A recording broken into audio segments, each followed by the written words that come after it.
नई साल की शुरुआत में नरेश मीणा की सेना को कोर्ट से बड़ी राहत मिली है। 39 लोगों को जमानत मिल चुकी है। तो वहीं बाड़मेर के शिव से विधायक रविंद्र सिंह भाटी के ऊपर ठेकेदार ने दलाली के आरोप लगाए। तो दलाली के आरोप लगने के बाद रविंद्र सिंह भाटी ठेकेदार से भिड़ गए। किरोड़ी लाल मीणा और गृह मंत्री अमित शाह की मुलाकात हुई है। इस मुलाकात के बारे में भी चर्चा करेंगे। और चर्चा जो कांग्रेस ने जिले और संभाग को रद्द करने के बाद सीकर बंद का आह्वान किया था, आखिर सीकर में क्यों बवाल खड़ा हो गया, इस पर भी चर्चा करेंगे। और चर्चा टोंक की कलेक्टर सौम्या झा की भी करेंगे, जो नरेश मीणा के थप्पड़ कांड के बाद सबसे ज्यादा चर्चा में आई, कहीं भी औचक निरीक्षण पर निकल रही हैं और इसको लेकर अधिकारियों में हड़कंप मच रहा है। नमस्कार, आप देख रहे हैं लोकमत हिंदी और मैं हूं आपके साथ महेंद्र बांसुटा। सबसे पहले नरेश मीणा की सेना को जो कोर्ट से राहत मिली है उसको लेकर चर्चा करते हैं। नरेश मीणा की सेना नरेश मीणा की जमानत और समरावता गांव को न्याय दिलाने के लिए हर रोज कुछ न कुछ हो रहा है। दो बड़ी महापंचायत भी की गई, एक सवाई माधोपुर जिले के चौथ के बरवाड़ा में, तो उसके बाद टोंक जिले के नगरपोट में महापंचायत का आयोजन किया गया और इसमें समरावता गांव को न्याय दिलाने, नरेश मीणा की जमानत और जो निर्दोष लोग जेल के अंदर बंद हैं उनको लेकर कुछ न कुछ रास्ता सरकार की ओर से निकाला जाए, इसको लेकर कांग्रेस के नेता प्रहलाद गुंजल सहित कई नेता जो है वो इस महापंचायत के अंदर शामिल हुए। 10 दिन का अल्टीमेटम सरकार को दिया गया कि अगर 10 दिन के अंदर कोई रास्ता आप नहीं निकाल पाते हैं तो फिर जयपुर कूच की तैयारी है। लेकिन बड़ी राहत और बड़ी खबर है कि नरेश मीणा को तो अभी तक जमानत नहीं मिली है और समरावता गांव के लोगों को न्याय भी नहीं मिला है। लेकिन नरेश मीणा की जो सेना, नरेश मीणा के जो साथी इस घटना को लेकर न सिर्फ टोंक बल्कि सवाई माधोपुर हो या बूंदी हो या कोटा हो या बारा हो, जो लोग नरेश मीणा के साथ इस प्रकरण में जेल के अंदर बंद हुए थे उनको राहत मिली है हाई कोर्ट से। बड़ी खबर है कि 39 लोगों को जमानत मिल चुकी है। चलो, नरेश मीणा ना सही बल्कि नरेश मीणा के लिए जो लोग जेल के अंदर बंद थे उन्हें तो कम से कम कोर्ट से राहत मिली है। अब जब उनके साथियों को जमानत मिल चुकी है तो हो सकता है कि आने वाले समय में नरेश मीणा को भी कोर्ट से राहत मिल जाए। ये बड़ी खुशखबरी है नरेश मीणा के लिए भी और समरावता गांव के लोगों के लिए भी कि कम से कम पहली बार 39 लोगों को कोर्ट से जमानत मिली है। अब इस मामले को लेकर हर कोई जो है वो खुश नजर आ रहा है और नरेश मीणा की जमानत किस तरीके से करवाई जाए इसको लेकर भी कई लोग दंगल हो या लोकगीत हो, इस तरीके से कई अलग अलग पैंतरे अपनाकर और वो चाहते हैं कि नरेश मीणा की भी रिहाई जल्द हो। पर यह मामला न्यायालय का है, अब न्यायालय को ही इस पर फैसला लेना है कि आखिर कब नरेश मीणा की जमानत होती है। लेकिन नरेश मीणा के इस थप्पड़ कांड प्रकरण के बाद टोंक की कलेक्टर सौम्या झा खूब चर्चा में आई। लोगों ने कहा कि नरेश मीणा ने तो कलेक्टर मैडम की मेहंदी उतरवाने की भी बात की थी और लोगों ने यह भी कहा कि कलेक्टर मैडम अगर वहां पर पहुंच जाती मौके पर तो शायद इतनी बड़ी घटना समरावता के अंदर नहीं होती। खैर, वो बात अलग है। लेकिन अब चर्चा में आने के बाद टोंक कलेक्टर सौम्या झा एक बार फिर चर्चा में है। इस बार चर्चा में होने की वजह यह है कि टोंक कलेक्टर सौम्या झा औचक निरीक्षण पर निकल रही हैं। बिना बताए अधिकारियों को कहीं भी वो औचक निरीक्षण के लिए निकलती हैं। सआदत अस्पताल में जो टोंक जिले में है उसमें औचक निरीक्षण के लिए पहुंची तो खुद पीएमओ जो बीएल मीणा हैं उन्होंने मैडम को निरीक्षण करवाया अस्पताल का। पहले जब इन्होंने दौरा किया था तो अस्पताल के जो हालात थे वो बहुत बेकार हालात थे। अब उसको लेकर इस बार जब मैडम वहां पर दौरे के लिए गई है और निरीक्षण किया है तो उन्होंने पहले से अभी हालात थोड़े सुधरे हैं ऐसा कहा और समय समय पर जो मरीज हैं उनसे भी उन्होंने मुलाकात की है और समय समय पर जो अस्पताल में जो बदलाव करने चाहिए, जो बेडशीट बदलनी चाहिए, साफ सफाई हो या भोजन व्यवस्था, सबको लेकर उन्होंने कहा है कि पहले से बहुत सुधार है। लेकिन अब इसको लेकर हर कोई जो है वो एक्टिव नजर आ रहा है कर्मचारी, क्योंकि उनको ऐसे लग रहा है कि पता नहीं कब कलेक्टर जो मैडम है वो कभी भी औचक निरीक्षण के लिए आ सकती हैं और ऐसा होना भी चाहिए। देखिए, जिले की डीएम है वो और डीएम का भय भी जो है वो लोगों में और लोगों से ज्यादा उनके जो सरकारी कर्मचारी हैं, सरकारी मुलाजिम हैं, उनमें भय होना चाहिए ताकि कम से कम कलेक्टर मैडम के भय से थोड़ा तो काम जो है वो सही तरीके से होना चाहिए। अब जैसे पिछला दौरा किया था उसके बाद अस्पताल के हालात सुधरे हैं तो इतना भय होना चाहिए और अधिकारियों को समय समय पर औचक निरीक्षण भी करना चाहिए। इससे हालात बिगड़ते नहीं बल्कि सुधरते हैं और कर्मचारी जो ढीले हो जाते हैं, बिल्कुल सुन्न हो जाते हैं, कम काम करते हैं, वो भी एक तरीके से एक्टिव हो जाते हैं। अब नई साल के बाद ये दौरा किया है तो उम्मीद है कि आने वाले समय में ज्यादा दिन नहीं तो कुछ दिन तक तो कम से कम अधिकारियों के इस बात का भय रहेगा कि कभी भी कलेक्टर जो हैं वो औचक निरीक्षण के लिए आ सकती हैं। अब इसको लेकर भी हर कोई चर्चा कर रहा है। लेकिन अब इसके बाद लौटते हैं बाड़मेर में। बाड़मेर के शिव से विधायक रविंद्र सिंह भाटी हमेशा चर्चा में बने रहते हैं। कुछ दिन पहले औरण बचाओ मुद्दों को लेकर खूब रविंद्र सिंह भाटी की चर्चा हुई और औरण बचाने को लेकर रविंद्र सिंह भाटी जो है वो धरने पर भी बैठे थे। लेकिन अब रविंद्र सिंह भाटी जो शिव से विधायक हैं उनके ऊपर आरोप लगाए हैं दलाली के। ये आरोप लगाए हैं ठेकेदार ने। दरअसल मामला ये था कि शिव विधानसभा क्षेत्र के एक गांव में खातेदारी की भूमि के अंदर हाई टेंशन लाइट का काम शुरू कर रहे थे ठेकेदार। लेकिन अब लोगों को आपत्ति थी कि हमारी खाते की भूमि है और इसके अंदर हाई टेंशन की लाइट क्यों लगाई जा रही है। इसको लेकर लोगों ने इसका विरोध भी किया। अब लोगों ने विरोध किया तो ये खबर पहुंच गई शिव के विधायक रविंद्र सिंह भाटी के पास, तो वो भी मौके पर पहुंच गए। रविंद्र सिंह भाटी जब वहां पर पहुंचे तो ठेकेदार से और रविंद्र सिंह भाटी के बीच काफी नोकझोंक हो जाती है।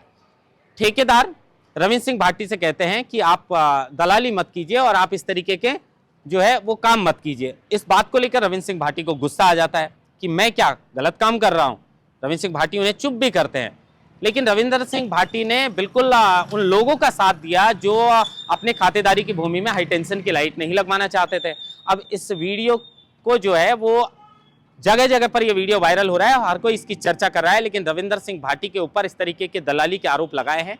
अब बिना सबूत किसी नेता के ऊपर इस तरीके के आरोप लगने भी नहीं चाहिए। और रविंद्र सिंह भाटी हैं जो भी साफ सुथरी राजनीति करते हैं, तो इसलिए रविंद्र सिंह भाटी को गुस्सा भी आया थोड़ा कि इस तरीके से ये अधिकारी जो है वो क्यों मेरे से बात कर रहा है, ये जो ठेकेदार है इस तरीके से क्यों बात कर रहा है। काफी लंबी ये नोकझोंक चली। उसके बाद ये मामला पूरी तरह शांत हो गया। उसके बाद जो वीडियो बना, रात के समय का वीडियो है और ये वीडियो अब सोशल मीडिया पर जमकर वायरल है। तो कई लोग कह रहे हैं कि रविंद्र सिंह भाटी ने क्या दलाली की है, लेकिन नहीं, ये सिर्फ आरोप ठेकेदार ने लगाए हैं। और उसके बाद रविंद्र सिंह भाटी और ठेकेदार के बीच काफी देर तक इस मामले को लेकर नोकझोंक चलती रही।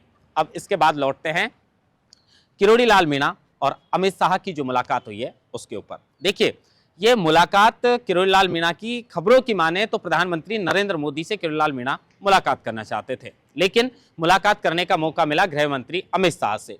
हालांकि अमित शाह से किरोड़ी लाल मीणा ने जो मुलाकात की है उसकी फोटो अभी तक सोशल मीडिया पर नहीं आई। ये मुलाकात की तस्वीर वायरल नहीं हुई।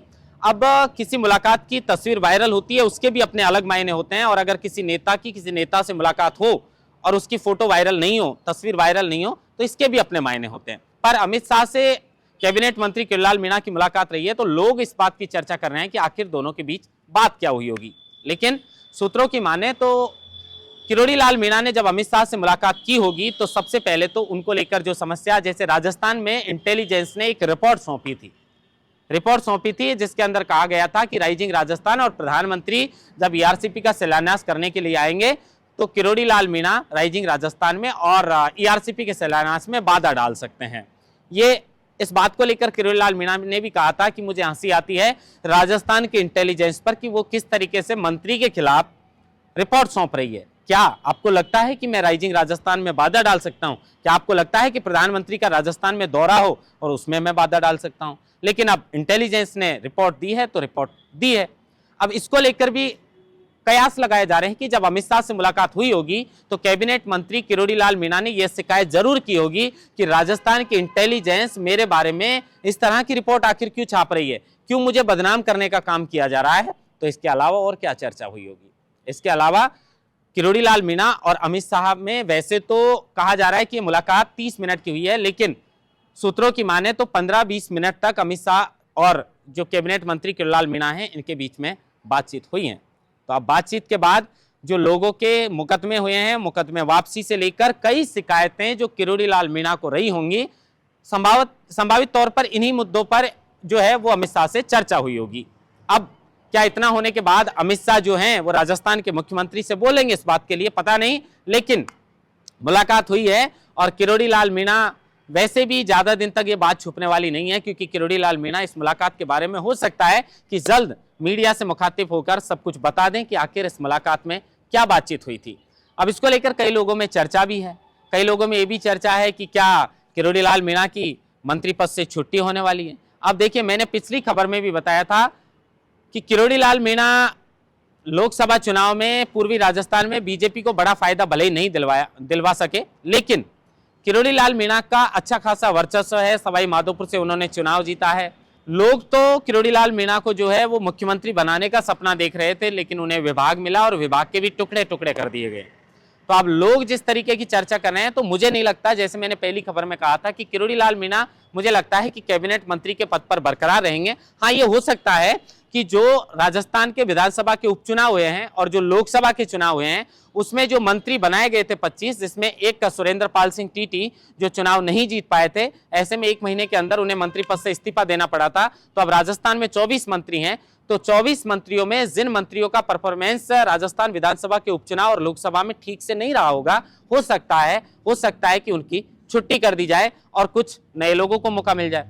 बीजेपी प्रभारी राधा मोहन दास वैसे तो कुछ भी बयान दे देते हैं किसी भी नेता को लेकर, लेकिन इसको लेकर भी उन्होंने कहा है, मंत्री पद पर जब सवाल उनसे पूछा गया कि किसकी छुट्टी हो सकती है, किसे मौका मिल सकता है, तो उन्होंने कहा है कि बिल्कुल, जब तक पुराने पत्ते गिरेंगे नहीं तो पेड़ में नए पत्ते कहां से आएंगे। इसका मतलब यह है कि पुराने यानी जो मौजूदा मंत्री हैं उनमें से कुछ मंत्रियों की छुट्टी कर दी जा सकती है और कुछ नए जो विधायक हैं उनको मंत्री बनने का मौका भी मिल सकता है। अब कौन नए विधायक होंगे पता नहीं, लेकिन किरोड़ी लाल मीणा को लेकर जो चर्चा लोग कर रहे हैं, तो इस तरीके से मुझे नहीं लगता कि किरोड़ी लाल मीणा को कैबिनेट मंत्री से जो है वो बाहर निकाल दिया जाए। उनका कैबिनेट मंत्री का पद मुझे नहीं लगता कि छिन जाएगा। हाँ, नए मंत्रियों की अगर बात करें तो नागौर जिले में खींवसर में जो रेवंत राम डांगा ने जीत हासिल की है और हनुमान बेनीवाल का गढ़ माना जाता था खींवसर, उसमें शानदार जीत दर्ज की है रेवंत राम डांगा ने। तो लोग भी चर्चा कर रहे हैं कि अगर मंत्रिमंडल का विस्तार होता है या मंत्रिमंडल में फेरबदल होता है तो नागौर की खींवसर से जो विधानसभा का चुनाव रेवंत राम डांगा ने जीता है, मोद भजनलाल की कैबिनेट में उन्हें जगह मिल सकती है। इस तरीके की लोग चर्चा कर रहे हैं। इंतजार रहेगा, बहुत जल्दी हो सकता है कि जनवरी माह के अंदर इस पर फैसला हो जाए। सब इंस्पेक्टर की भर्ती को लेकर भी साल के जाते जाते 31 दिसंबर को जो आदेश आए और जो रिक्रूट कांस्टेबल जो सब इंस्पेक्टर हैं उनको जिले में भिजवाने के जो आदेश आए, उसके बाद सियासत और तेज हो गई। लोग कह रहे हैं कि विधानसभा के चुनाव में तो बीजेपी वाले कह रहे थे कि डबल इंजन की सरकार बनेगी तो राजस्थान में जो पेपर लीक माफियाओं का घर हो गया है, इन पेपर लीक माफियाओं को ठिकाने लगा देंगे।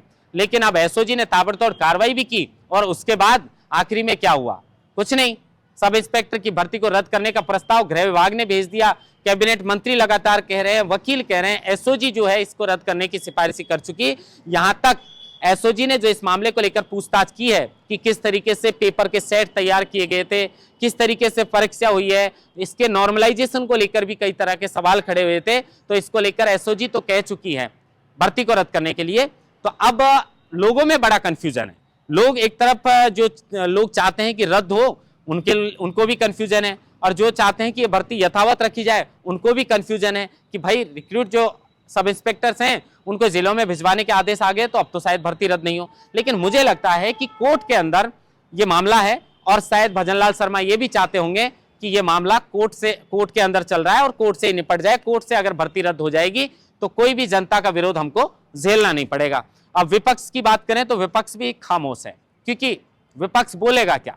ये सारा जो कारनामा हुआ था ये अशोक गहलोत की कांग्रेस सरकार के अंदर हुआ था। अब कांग्रेस सरकार के अंदर जो ये काम हुआ है और कांग्रेस सरकार में जो ये आरपीएससी के जो अधिकारी लगाए गए थे, रामूराम राय का जो है जो बड़ी मछली के तौर पर जो है एसओजी ने हिरासत में लिया था उनको, तो कई ऐसी चीजें हैं जिनको लेकर कांग्रेस शासन की गलतियां साफ तौर पर झलक रही हैं। तो विपक्ष तो पूरी तरह इस मामले को लेकर खामोश है। इंतजार रहेगा कि क्या ये भर्ती का रास्ता कोर्ट की तरफ से साफ होता है, क्या कोर्ट इसे रद्द करेगा। लेकिन अब जिले और संभागों को लेकर चर्चा करते हैं। जिले और संभागों को लेकर आज सीकर के अंदर बड़ा बवाल हुआ।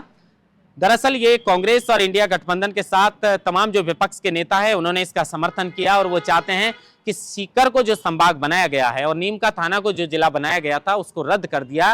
तो अब इसको क्यों रद्द किया, इसी को लेकर विरोध प्रदर्शन हुआ। लेकिन इस विरोध प्रदर्शन के अंदर जो बाजार बंद करने का आह्वान किया गया था, अब हो सकता है कि कई बार सभी लोग आपकी बात मान लें, ऐसा तो हो नहीं सकता। कई जो प्रतिष्ठान हैं, जो दुकानदार हैं, उन्होंने अपनी दुकान खोल ली। अब इसी दुकान खोलने के मामले को लेकर जो प्रदर्शन कर रहे जो लोग थे, जो बाजार को बंद करवा रहे थे और जो प्रतिष्ठान वाले थे, उनमें आपसी नोकझोंक हो गई, जिसका वीडियो भी सोशल मीडिया पर जमकर वायरल हो रहा है।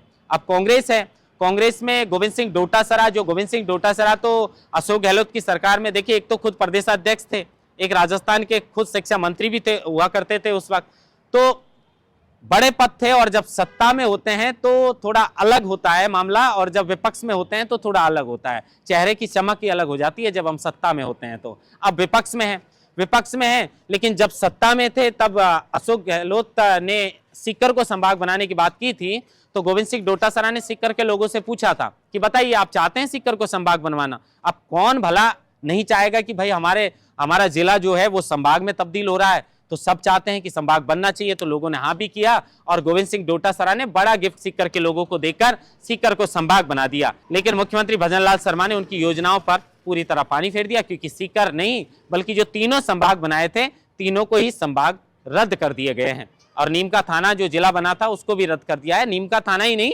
बल्कि 50 में से 9 जिलों को रद्द कर दिया गया है। बचा है जिला, तो वो लोग चर्चा कर रहे हैं कि गृह राज्य मंत्री जो जवाहर सिंह बेड़म है उनका डीग जिला बनाया गया था, उसे रद्द नहीं किया। लेकिन ऐसा नहीं है कि वो गृह राज्य मंत्री का जिला था इसलिए रद्द नहीं किया। ये सब जनसंख्या के आधार पर और जहां जरूरत थी उसके आधार पर जो जिले रखने थे उन्हें रखा गया है, बाकी सबको निरस्त किया गया है। तो अब सीकर के अंदर आज कांग्रेस ने जो है वो जमकर बीजेपी पर हमला बोला है और सीकर आज पूरी तरह बंद रहा। कई जगह पर जो प्रतिष्ठान खुले उनको लेकर छोटी मोटी नोकझोंक जरूर सामने आई है। इंतजार इस बात का रहेगा कि आगे क्या सीकर को फिर से संभाग बनाया जाएगा। और राजस्थान के अंदर अमित शाह और किरोड़ी लाल मीणा की जो मुलाकात हुई है उस मुलाकात में सचमुच क्या बातचीत हुई है, इसको लेकर किरोड़ी लाल मीणा आने वाले समय में क्या कुछ मीडिया के सामने बताने वाले हैं। और उसके अलावा अगर बात करें तो नरेश मीणा की जो सेना है उसको तो राहत मिली है, लेकिन इंतजार है कि नरेश मीणा को कब कोर्ट से राहत मिलती है। महेंद्र मासोटा, लोकमत हिंदी, जयपुर।